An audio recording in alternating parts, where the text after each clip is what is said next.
کل ہند مجلس اتحاد المسلمین کے احیاء کے 62 سال کی تکمیل پر ایم آئی ایم کے ہیڈ کوارٹر دارالسلام میں منعقد کی گئی ایم آئی ایم کے صدر اسدالدین اویسی نے پارٹی پرچم لہرایا۔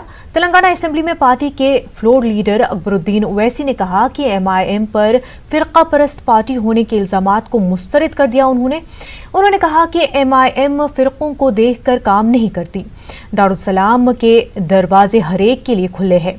اکبر اویسی نے اپنے دادا وحید الدین اویسی کی خدمات کو خراج عقیدت پیش کیا۔ انہوں نے ایم آئی ایم کو حق پرستوں کی جماعت قرار دیا ہے۔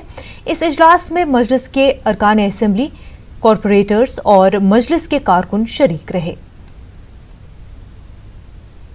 مجلس اتحاد المسلمین پر الزام لگاتے ہیں کہ مجلس اتحاد المسلمین فرقہ پرست جماعت ہے۔ میں ان کو بتانا چاہتا ہوں کہ آج سے 62 سال پہلے جب مجلس اتحاد المسلمین کا احیاء ہوا اور پہلا جلسہ جو ہوا اس میں کئی قراردادیں منظور کی گئی تھیں، اور سب سے پہلی قرارداد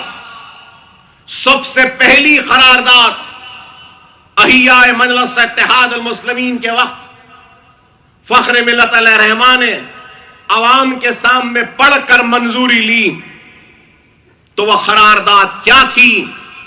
وہ قرارداد یہ تھی کہ مجلس اتحاد المسلمین ایک غیر فرقہ وارانہ کل ہند سیاسی جماعت کی حیثیت سے کام کرے گی،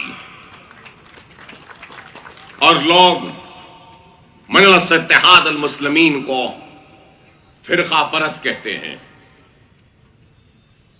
اور مجلس اتحاد المسلمین کے یہ دروازے ہر کسی کے لیے کھلے تھے، کھلے ہیں اور کھلے رہیں گے۔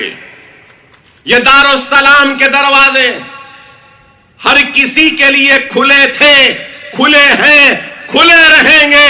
ہر مظلوم، ہر ضرورت مند فریادی اپنی فریاد کو لے کر آ سکتا ہے، چاہے وہ ماتھے پہ تلک لگانے والا ہندو ہو، یا سر پہ ٹوپی پہننے والا مسلمان ہو، یا سر پہ پگڑی باندھنے والا سکھ ہو، یا عیسائی ہو، یا کسی بھی مذہب سے تعلق رکھنے والا ہو۔ مجلس اتحاد المسلمین و دارالسلام کے دروازے ہر کسی کے لیے کھلے تھے، کھلے ہیں اور کھلے رہیں گے۔ ہم نے کبھی فرقوں کو دیکھ کر کام نہیں کیا، کسی کے مذہب کو دیکھ کر کام نہیں کیا۔ ہماری تاریخ ہے، لیکن الزام لگانے والے الزام لگاتے ہیں